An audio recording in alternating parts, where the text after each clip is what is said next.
بۆ شەڕی ئیسرائیل نایەنە سووریا بە زمانی حاڵ بۆ ڕزگارکردنی قودس نایەن بۆ ڕێگریە لە دروستبوونی قەوارەی کوردی لە باکووری سووریا.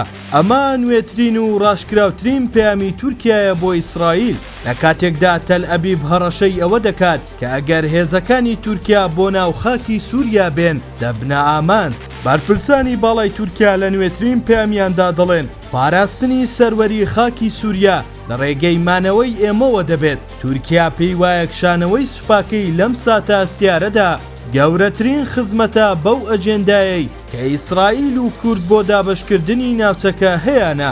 ئەنقەرە دەڵێت بوونی ئێمە تەنها بۆ پاراستنی سنوورەکانمان نییە بەڵکو بۆ پڕکردنەوەی ئەو بۆشایە ئەمنیەیە کە نەیاران بۆ تێکدانی سەقامگیری بەکاری دەهێنن. لە پێش ئەم پەردەیەوە تورکیا دوو هۆکاری سەرەکی دەخاتە ڕوو، بەڵام گرنگترینیان ڕێگریە لە قەوارەی کوردی. تورکیا بەڕاشکاوی ڕایگەیاندووە ڕێگە نادات هیچ جۆرە دەسەڵاتێکی کوردی لە باکووری سووریا چەکەرە بکات و بەهێز ببێت. ئەنقەرە ئەم هێزانە بە مەترسیەکی گەورە بۆ سەر ئاسایشی نیشتیمانی خۆی دادەنێت.